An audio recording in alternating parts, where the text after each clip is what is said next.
জ্যোতির্বিজ্ঞানের ক্ষেত্রে কয়েক যুগ আগে 1970 দশকে একদল বিজ্ঞানী ব্যাখ্যা করেছিলেন যে এই বিশ্বজগৎ কিভাবে সৃষ্টি হয়েছে। এজন্য তারা নোবেল পুরস্কার পেয়েছিলেন। এটাকে তারা বলেছিলেন বিগ ব্যাং।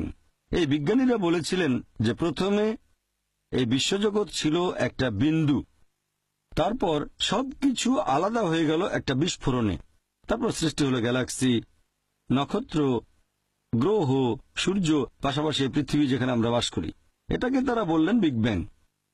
এটা বিজ্ঞানীরা জানতে পেরেছেন 40 বছর আগে, আর কোরআন উল্লেখ করেছে 1400 বছর আগে। সূরা আম্বিয়া অধ্যায় নম্বর 21 আয়াত নম্বর 30 বলা হয়েছে, আওয়ালাম ইয়ারাল্লাযিনা কাফারু, অবিশ্বাসীরা কি এটা দেখে না আন্না সামাওয়াতি ওয়াল আরদা কানাত রাতকিন ফাফতাকনাহুমা, আকাশমণ্ডলী ও পৃথিবী ওতপ্রোতভাবে মিশেছিল আর আমি তাদের আলাদা করে দিলাম। এই বিগ ব্যাং যেটা বিজ্ঞানীরা জেনেছে কিছুদিন আগে, সেটা পবিত্র কোরআনে উল্লেখ করা হয়েছে 1400 বছর আগে। আগের দিনে এক সময় মানুষ মনে করত যে পৃথিবী সমতল। এরপর 1577 সালে স্যার ফ্রান্সিস ড্রেক পৃথিবীর চারপাশে জাহাজে করে ঘুরে আসলেন। তখন তিনি প্রমাণ করেছিলেন যে আমরা যে পৃথিবীর বুকে বসবাস করি এটা আসলে বর্তুলাকার। কোরআন এটা বলেছে 1400 বছর আগে। সূরা নাজিয়াত অধ্যায় নম্বর 79 আয়াত নম্বর 30। ওয়াল আরদা বাদা যালিকা দাহাহা, এবং তিনি পৃথিবীকে করেছেন ডিম্বাকৃতি। দাহাহা শব্দের আরেকটা মানে হচ্ছে বিস্তৃত, আর আমাদের পৃথিবীও বিস্তৃত। অন্য আরেকটা অর্থের মূল আরবি শব্দ হচ্ছে দুইয়া, যার মানে হচ্ছে ডিম। আর আমরা সবাই জানি যে পৃথিবী একটা বলের মতো গোলাকার নয়, পূর্ব আর পশ্চিমে চাপা। এটা আসলে বর্তুলাকার। আর যদি ভালো করে দেখেন, এই দাহাহা শব্দটা কোনো সাধারণ ডিমকে বোঝাচ্ছে না, এখানে বিশেষ করে উট পাখির ডিমকে বোঝানো হয়েছে। আর খেয়াল করলে বুঝবেন যে একটা উট পাখির ডিমও আসলে বর্তুলাকার। চিন্তা করেন, পবিত্র কোরআন 1400 বছর আগে বলেছে যে এই পৃথিবী আসলে হচ্ছে বর্তুলাকার। আগে মানুষ ভাবত যে চাঁদের আলো তার নিজস্ব আলো। কিছুদিন আগে আমরা জানতে পেরেছি যে চাঁদের আলোটা তার নিজস্ব আলো নয়, এটা আসলে প্রতিফলিত আলো, ধার করা আলো। কোরআন বলছে সূরা ফুরকান অধ্যায় নম্বর 25 আয়াত নম্বর 61, তিনি কত মহান যিনি আকাশে সৃষ্টি করেছেন রাশিচক্র, সেখানে স্থাপন করেছেন সূর্য, প্রদীপ যার নিজস্ব আলো, এবং চাঁদ যার ধার করা আলো, প্রতিফলিত আলো। তাহলে কোরআন বলছে চাঁদের আলোটা প্রতিফলিত আলো, ধার করা আলো, যেটা বিজ্ঞান জেনেছে কিছুদিন আগে। কিছুদিন আগে মানে 50 বছর আগে, 100 বছর আগে, 200 বছর আগে। আমি যখন স্কুলে ছিলাম, আমি স্কুল পাশ করেছি 1982 সালে, 29 বছর আগে। সেখানে আমি বিজ্ঞানের বইয়ে পড়েছিলাম যে সূর্য কক্ষপথে প্রদক্ষিণ করে, কিন্তু তার নিজ অক্ষের চারপাশে আবর্তিত হয় না। আর কোরআন বলছে সূরা আম্বিয়া অধ্যায় নম্বর 21 আয়াত নম্বর 33, হুয়াল্লাযী খালাকাল লাইলা ওয়ান নাহারা, আল্লাহ সৃষ্টি করেছেন রাত এবং দিন, ওয়াশ শামসা ওয়াল কামার, এবং সূর্য ও চাঁদ, কুল্লুন ফি ফালকি ইয়াসবাহুন, প্রত্যেকে নিজ কক্ষপথে নিজস্ব গতিতে বিচরণ করে। পবিত্র কোরআন বলছে সূর্য আর চাঁদ কক্ষপথে প্রদক্ষিণের পাশাপাশি তাদের নিজ অক্ষের চারপাশেও আবর্তিত হয়। আর এখনকার দিনে মাত্র কয়েক দশক আগে বিজ্ঞানীরা জানতে পেরেছেন সূর্য আবর্তিত হয়, আনুমানিক 25 দিনে সূর্যের একটা আবর্তন সম্পূর্ণ হয়। এখন পৃথিবীর সব দেশের পাঠ্য বইতে এই কথাটা উল্লেখ করা থাকে। তারপরও কিছু মানুষ হয়তো তখন বলবে, এ আর এমন কি যে কোরআনে জ্যোতির্বিজ্ঞানের কথা বলা হয়েছে, কারণ সে সময়ে আরবরা জ্যোতির্বিজ্ঞানে খুব উন্নত ছিল। আমিও একমত যে আরবরা তখন জ্যোতির্বিজ্ঞানে খুব উন্নত ছিল। তবে আপনাদের মনে করিয়ে দিই যে আরবরা জ্যোতির্বিজ্ঞানে অনেক উন্নতি লাভ করতে পেরেছিল পবিত্র কোরআন নাজিল হওয়ার কয়েকশো বছর পরে। তাহলে কোরআন থেকে আরবরা জ্যোতির্বিজ্ঞান সম্পর্কে জানতে পেরেছিল, এর উল্টোটা নয়। এরপর হাইড্রোলজির ক্ষেত্রে আমরা স্কুলে থাকতে পানিচক্র পড়েছি। সমুদ্র থেকে পানি উপরে উঠে বাষ্প হয়, মেঘে পরিণত হয়, তারপর একসময় সেটা বৃষ্টি হয়ে মাটিতে পড়ে যায়। এভাবে পানিচক্র সম্পূর্ণ হয়। প্রথমবারের মতো পানিচক্রের বিস্তারিত বর্ণনা দেন স্যার বার্নার্ড প্যালিসি, আর সেটা 1580 সালে। পবিত্র কোরআনেও পানিচক্র সম্পর্কে বিস্তারিত বলা হয়েছে 1400 বছর আগে। কোরআন বলছে সমুদ্রের পানি বাষ্প হয়ে উপরে ওঠে, মেঘে পরিণত হয়, মেঘগুলো একত্রিত হয়ে আকাশে ভেসে বেড়ায়, বৃষ্টি হয়ে সেটা মাটিতে পড়ে যায়, পানির স্তর আবার ভরাট হয়ে পানিচক্র সম্পন্ন হয়। পবিত্র কোরআনে পানিচক্র সম্পর্কে বিস্তারিত বলা হয়েছে অনেকগুলো আয়াতে। সূরা আল জুমার অধ্যায় নম্বর 39 আয়াত নম্বর 21, সূরা রুম অধ্যায় নম্বর 30 আয়াত নম্বর 24, সূরা মুমিনুন অধ্যায় 23 আয়াত নম্বর 18, সূরা হিজর অধ্যায় নম্বর 15 আয়াত নম্বর 22, এরপর সূরা নূর অধ্যায় নম্বর 24 আয়াত নম্বর 43, সূরা আরাফ অধ্যায় নম্বর 7 আয়াত নম্বর 57, সূরা রদ অধ্যায় নম্বর 13 আয়াত নম্বর 17, সূরা ফুরকান অধ্যায় নম্বর 25 আয়াত 48 ও 49, সূরা ফাতির অধ্যায় নম্বর 35 আয়াত নম্বর 9, সূরা ইয়াসিন অধ্যায় নম্বর 36 আয়াত নম্বর 34, সূরা জাসিয়া অধ্যায় নম্বর 45 আয়াত নম্বর 5, সূরা কাফ অধ্যায় নম্বর 50 আয়াত নম্বর 8 ও 9, সূরা ওয়াকিয়া অধ্যায় নম্বর 56 আয়াত নম্বর 68 থেকে 70। এরপর সূরা মুলক অধ্যায় 67 আয়াত নম্বর 30, সূরা তারিক অধ্যায় 86 আয়াত নম্বর 11। এভাবে আমি পবিত্র কোরআনের আরো অনেকগুলো আয়াতের রেফারেন্স দিতে পারি যেখানে পানিচক্র সম্পর্কে বিস্তারিতভাবে বর্ণনা দেওয়া হয়েছে।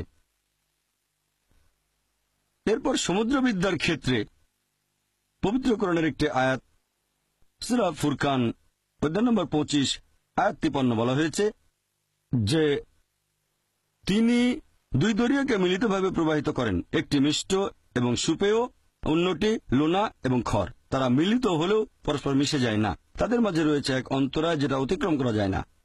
আগেকার দিনে মানুষ এটা জানতো যে পানি দুই প্রকার, মিষ্ট এবং লোনা, তবে কোরআন যারা পড়তো তারা বুঝতে পারত না যে আল্লাহ এটা বলে কি বোঝাতে চেয়েছেন যে এই দুই প্রকার পানি মিলিত হয় কিন্তু তারা মিশে যায় না, আর তাদের মধ্যে রয়েছে এক অন্তরায় যা অতিক্রম করা যায় না। এখন বিজ্ঞান ও প্রযুক্তি উন্নত হওয়ার কারণে আমরা জানতে পেরেছি যখন এক ধরনের পানি আরেক ধরনের পানির মধ্যে প্রবাহিত হয় তখন যে পানিটা প্রবাহিত হচ্ছে সেটা তার উপাদান হারিয়ে অন্য পানির মতো হয়ে যায়। এটাকে এখনকার বিজ্ঞান বলে পরিবর্তনকালীন সমরূপ এলাকা, আর পবিত্র কোরআন এটাকে বলে বারজাক, এক অন্তরায়।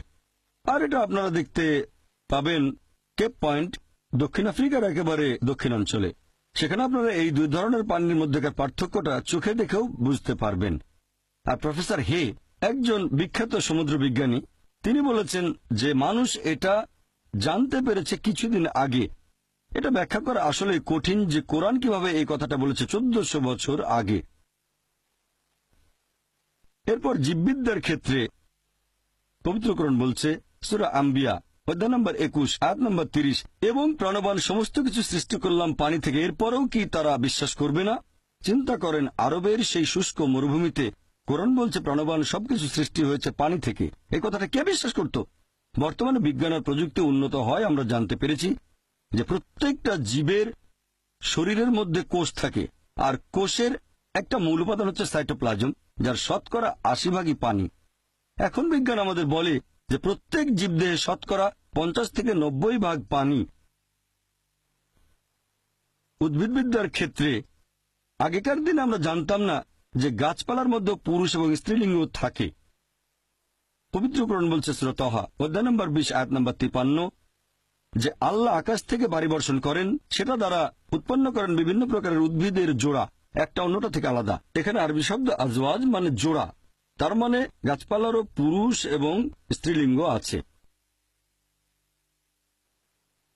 তারপর প্রাণীবিদ্যার ক্ষেত্রে পবিত্র কোরআন বলছে সূরা আনাম অধ্যায় নম্বর 6 আয়াত নম্বর 38 যে আল্লাহ সুবহানাহু ওয়া তাআলা সকল প্রাণীকে যারা পৃথিবীতে বিচরণ করে এবং সকল পাখিকে যারা আকাশে ওড়ে সবাইকে তিনি করেছেন মানুষের মতো সম্প্রদায়ভুক্ত।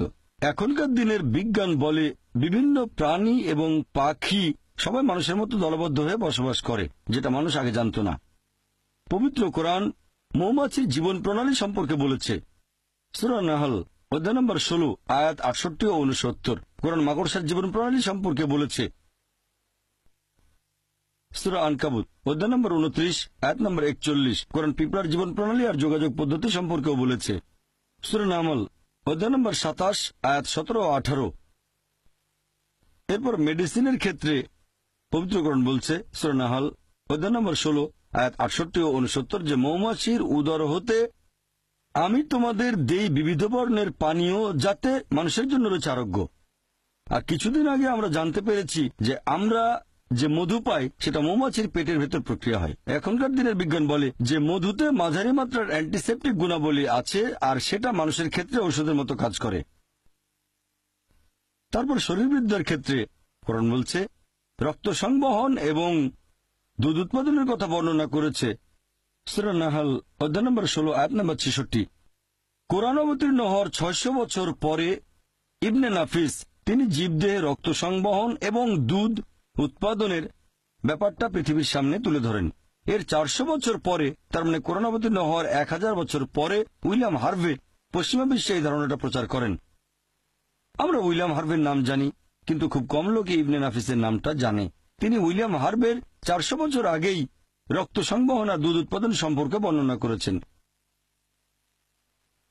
তারপর ভ্রূণবিদ্যার ক্ষেত্রে পবিত্র কোরআন মানব ভ্রূণের বিভিন্ন পর্যায় বা স্তরের কথা একেবারে বিস্তারিতভাবে বর্ণনা করেছে। সূরা মুমিনুনে অধ্যায় নম্বর 23 আয়াত 12 থেকে 14 বলা হয়েছে, প্রথমে ছিল নুতফা, তারপর সেটা হলো আলাকা, তারপর মুদগা, এরপর ইজামা। মানুষ হলো তুচ্ছ শুক্রাণু হতে পরিণত এক অনন্য সৃষ্টি।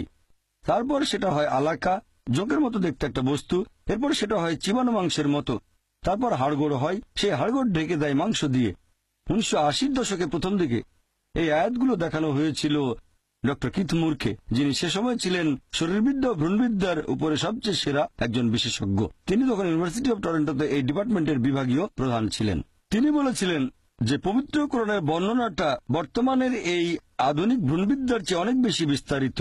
এখানে স্তরগুলোর বর্ণনা আরো বিস্তারিত। আর বলেছিলেন এটা কখনোই সম্ভব না যে একজন মানুষ এই কথাগুলো কোরআনে বলে যেতে পারে।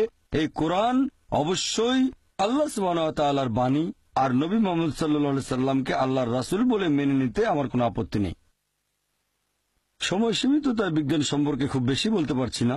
আমি আর একটা উদাহরণ দেব যেটা আছে পবিত্র কোরআনে। আল্লাহ বলেছেন সূরা কিয়ামা অধ্যায় নম্বর 75 আয়াত 3 ও 4, যখন অবিশ্বাসীরা বলে যে আল্লাহ তাআলা কিভাবে আমাদের শরীরের অস্থিগুলো একত্র করতে পারবেন, যখন মারা যাব, কবর দেওয়া হলে হাড়গোড় সব আলাদা হয়ে যাবে, শেষ বিচারের দিনে আল্লাহ তাআলা কিভাবে আমাদের শরীরের হাড়গোড় আবার একত্র করবেন। আল্লাহ পবিত্র কোরআনে এর উত্তর দিয়েছেন, তাদের বলো আল্লাহ যে শুধু অস্থিগুলো একত্র করবেন তা নয়, তিনি একেবারে সঠিকভাবে একত্র করবেন তোমাদের আঙ্গুলের অগ্রভাগকে। এই কথা দিয়ে কোরআন কি বোঝাচ্ছে? আল্লাহ যে শুধু অস্থি একত্র করবেন তা নয়, তিনি একেবারে সঠিকভাবে একত্র করবেন তোমাদের আঙ্গুলের অগ্রভাগকে। 1880 সালে স্যার ফ্রান্সিস গোল্ড আঙ্গুলের ছাপের নিয়ম আবিষ্কার করেন। তিনি বলেছিলেন যে একজন মানুষের হাতের ছাপের সাথে আরেকজনের ছাপ কখনোই মিলবে না। বর্তমানে এই আঙ্গুলের ছাপের পদ্ধতি ব্যবহার করছে পুলিশ অপরাধীকে শনাক্ত করতে, ব্যবহার করছে সিআইএ, এফবিআই, পৃথিবীর বিভিন্ন দেশের পুলিশ। এটা পবিত্র কোরআন বলেছে 1400 বছর আগে। ফ্রান্সিস বেকন খুবই বিখ্যাত একজন দার্শনিক। তিনি বলেছেন বিজ্ঞান সম্পর্কে সামান্য জ্ঞান একজন মানুষকে করে তোলে নাস্তিক, তবে বিজ্ঞান সম্পর্কে বেশি জানলে মানুষ এক সর্বশক্তিমান ঈশ্বরকে বিশ্বাস করবে। সেজন্য বর্তমানের বিজ্ঞানীরা ঈশ্বরের ধারণাকে বাতিল করছে না, ঈশ্বরের প্রতিমূর্তিকে বাতিল করছেন। লা ইলাহা ইল্লাল্লাহ, আল্লাহ ব্যতীত কোনো উপাস্য নেই।